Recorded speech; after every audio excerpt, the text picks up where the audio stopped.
In 9 AD, one of the most catastrophic defeats in all of Rome's military history took place, nowadays known as the Battle for the Teutoburg forest. Under the command of General Varus, the Romans lost an entire army, consisting of no less than 3 legions and support, perhaps as many as 20,000 men. This was an absolute disaster in itself, but also symbolically it was a humiliation, as the 3 legion standards, the renowned eagles, had been lost as well. They had been captured by Rome's foes and undoubtedly were put on display in some Germanic chieftain's house for all to see and mock. The thought alone was an absolute embarrassment to the might of Rome. And the retrieval of such eagle standards has been a grateful topic to movie makers of all times, and rightfully so, as indeed the retrieval of lost eagles was one of the most honorable and rewarding achievements for any Roman general. The eagles lost to the Parthians in the 1st century BC had been a stain on Rome's reputation for decades, and so the retrieval of them by Augustus was an immense feather in his cap.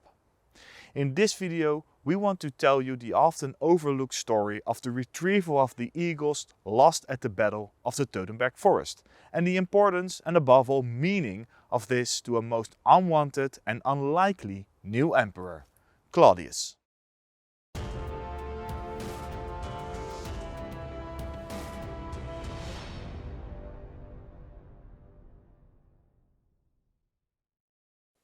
We want to take a moment to thank Ancient Warfare magazine. Even before I started reenacting, I was subscribed to Ancient Warfare magazine, and their magazine is the only one in the world that covers warfare in antiquity. And it does so not only in a very in-depth manner, but also while being highly entertaining. So when the chief editor reached out to us for a possible long-term partnership, we were extremely honored and excited. We now have access to their amazing collection of art, and we are allowed to use this in our videos.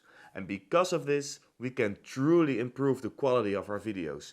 Their artwork is created specifically for them, accurate down to the smallest detail, and therefore a perfect match for our desire to bring you the most lively and accurate depiction of ancient history on the entire internet. And since we are taking the time to mention them anyway, we asked them if they could give our viewers a special offer. And they did. So for every self-respecting history buff, go to their website in the link below and make sure to use the discount code Imperium Romanum and get 20% off your subscription. So who was Claudius, and how did he become emperor in the first place? Claudius was born in 10 BC in Lugdunum, modern-day Lyon, France. He was born into the powerful patrician family of the Claudii, which held close ties to the imperial family of the Julii. Bear with me while I give you a quick overview of the Julio-Claudian family around this time. And don't be ashamed to pause the video for a bit here, as this can get quite a bit complicated. First of all, his grandmother was the second wife of the Emperor Augustus, who was already with child when marrying Augustus. That child was Drusus, the future father of Claudius. Claudius was even more closely related to Augustus, since his mother was the daughter of Augustus' sister Octavia, making Claudius a true blood relative of Augustus. Lastly, his uncle, so the brother of his father, was Tiberius, who together with his father was a famous general under Augustus. And Claudius also had an older brother. He was called Drusus as well, but to tell him apart from his father, he was usually referred to as Drusus the Younger.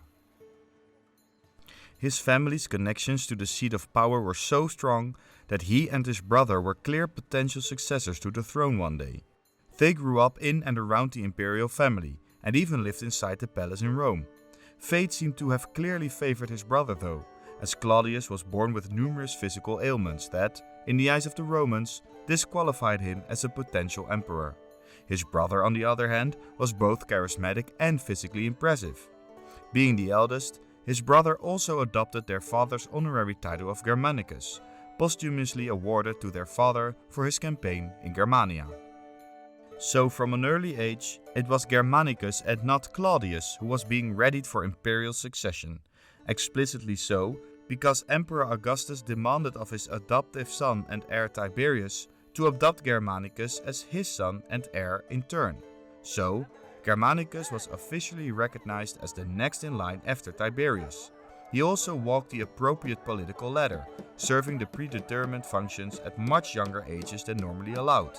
In 7 AD, just 21 years old, he was sent to Illyricum as quaestor, for example, to support Tiberius in fighting a rebellion there. He returned triumphant 2 years later and received all manner of titles and privileges. In 12 AD, he and Tiberius had received the honorable task to revenge the devastating loss at the Teutoburg forest of 9 AD. Meanwhile, Claudius stayed in his quarters, maybe one of the rooms behind me, here on the Palatine Hill in Rome. From his early childhood until his death, Claudius would be plagued by disease. He would stutter, drool and limp. And Suetonius writes how it came to be that Claudius had all these deformities. Claudius's parents, Drusus and Antonia, were dedicating an altar to the divine Augustus, as suddenly a slave appeared with a knife. And this startled Antonia so much that she immediately gave an early birth to Claudius, and this was apparently the reason for his deformities. Antonia is claimed to have said that little Claudius was a misfire and not an end product of nature, but a rough sketch. His youth must have been quite unpleasant. His own mother despised him, and his tutor appeared to have mistreated him at every opportunity. His grandmother Livia did not even talk to him and would simply pass short notes. In 12 AD, both Augustus and Tiberius decided to categorically exclude him from Roman public life. Despite his mother's ridicule, Claudius clearly was no fool, and even Augustus himself remarked in a letter to his wife that the nobility in Claudius's character was apparent enough when not distracted. In another letter, he expresses his great surprise to have been impressed with the oratory skills of Claudius, who otherwise is so incohesive in regular conversations. It seems Claudius was mostly socially awkward, certainly not unintelligent. With the famous historian Livy as his private tutor, Claudius dedicated his time not to a career in public life, but to studying and writing.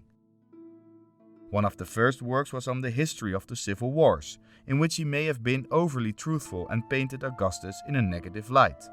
This probably played a part in the decision to exclude Claudius from public life.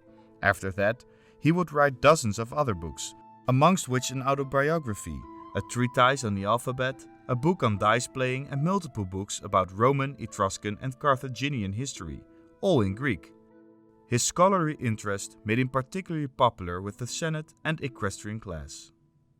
Despite his apparent talents, Claudius was sidelined during the rule of Augustus and subsequently Tiberius.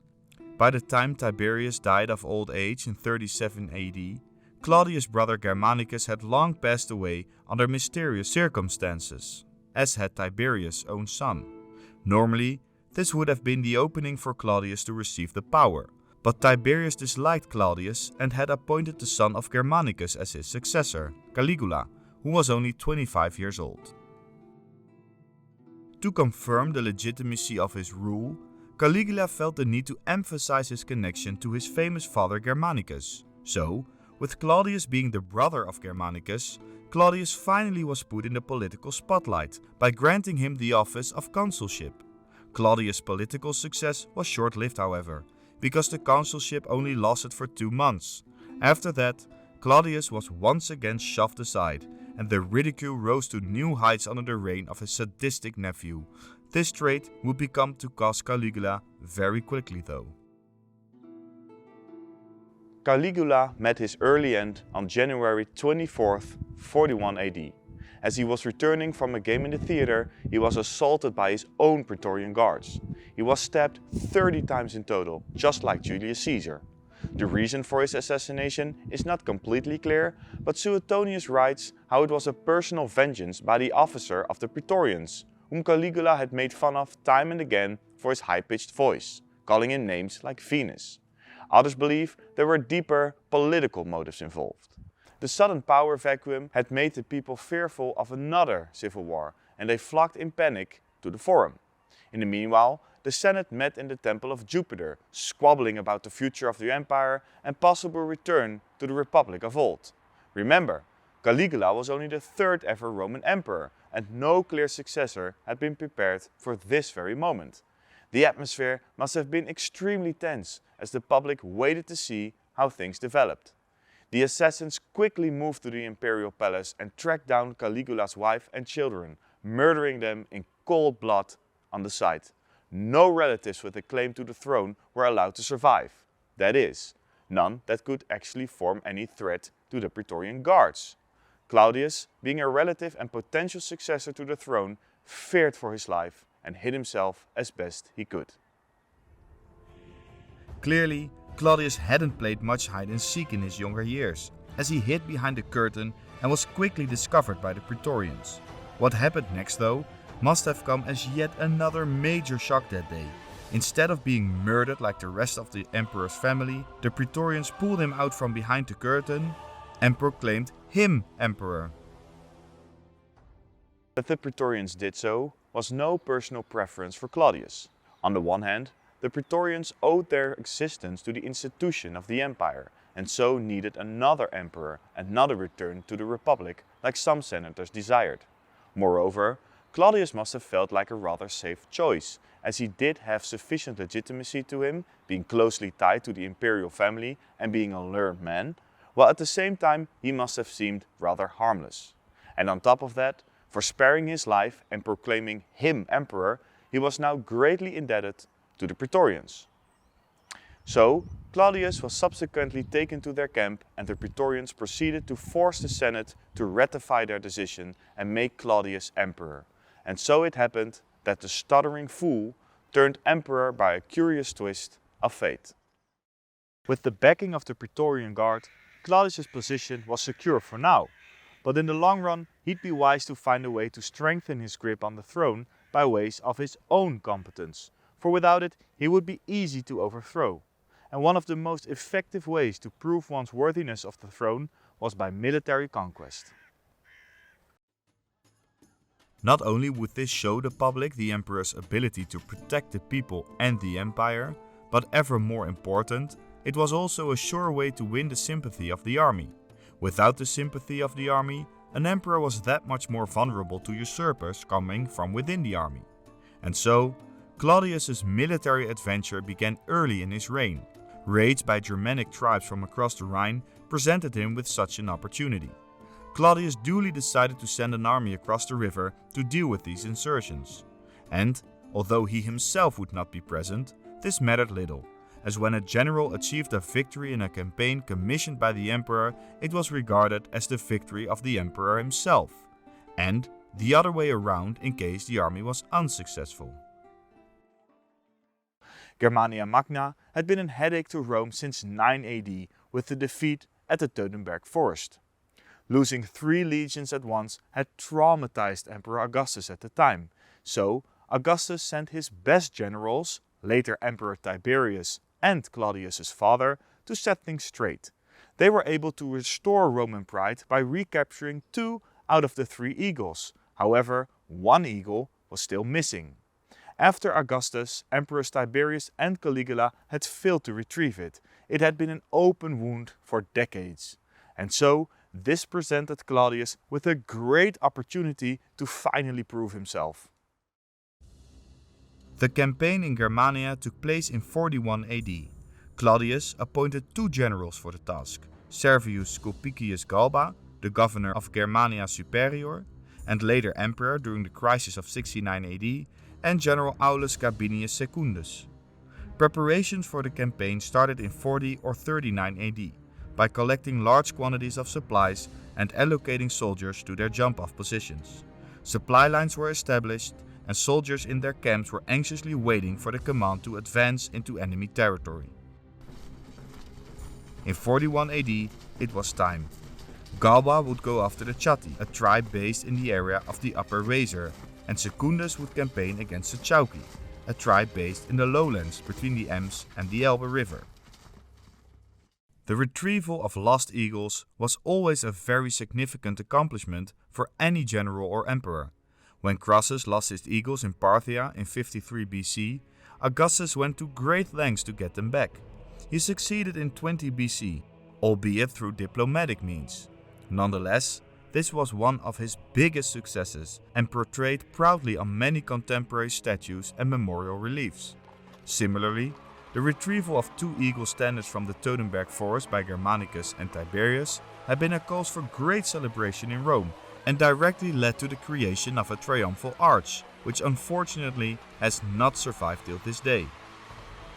The fact that Tiberius and his famous brother Germanicus had not been able to retrieve the last of the eagles from Germania made it all the more impressive that Claudius had, moreover, in the first year of his reign. The retrieval of the last Varian eagle by Claudius was of major importance to the new emperor. First of all, this allowed him to compare himself with a select few illustrious members of the imperial family that had achieved a similar thing: Augustus, Tiberius, and his brother Germanicus. Furthermore, with this achievement, Claudius had proven himself to be a true Germanicus, no less than his father and brother.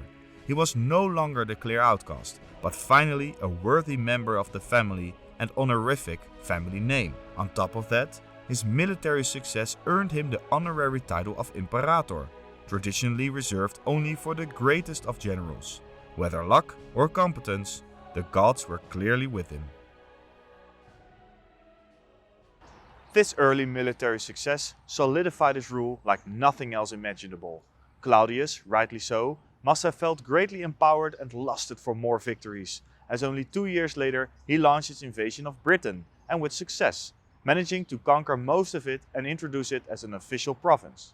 This again allowed him a further comparison to one of Rome's greatest names, this time none less than Julius Caesar, who was the first to invade Britain 100 years before. In the meantime, while Claudius had been focused on Britain, Germanic tribes had continued to raid the northern frontier regions once again. In 50 AD, the old nemesis the Chatti, one of the biggest tribes involved in the Varian disaster, launched a major invasion into the Roman lands, which led to great panic in the region. In return, the local commanders responded in force and rather quickly managed to beat the Chatti on their own ground. In part, this was due to a two-pronged attack, one where the Chatti were beaten in a pitched battle, and another that managed to take the Chatti by complete surprise on the morning after a booze-filled night. It was in this second attack that the Romans found among the Chatti other Roman prisoner slaves, who revealed themselves to be survivors of the battle of the Teutoburg forest some 40 years before. By returning the eagle to Rome in his first year of office and freeing the last Roman prisoners of war in his 9th, Claudius had finally and definitively erased the disgrace of the Teutoburg massacre. During his total of 13 years in power, he accomplished many other lasting achievements. He built a road all the way from Rome to Germania, he restored the empire's finances after the disastrous reign of Caligula, he built a brand new port along the river Tiber, allowing for much more ships and thus food and commerce to reach the city. He immensely improved Rome's water supply by finishing construction on no less than 2 aqueducts, one of which is right behind me. So, despite his rather unfortunate beginnings, Claudius had managed to turn his fortune around and, opposed to his predecessor and successor, proved to be a truly capable and caring emperor.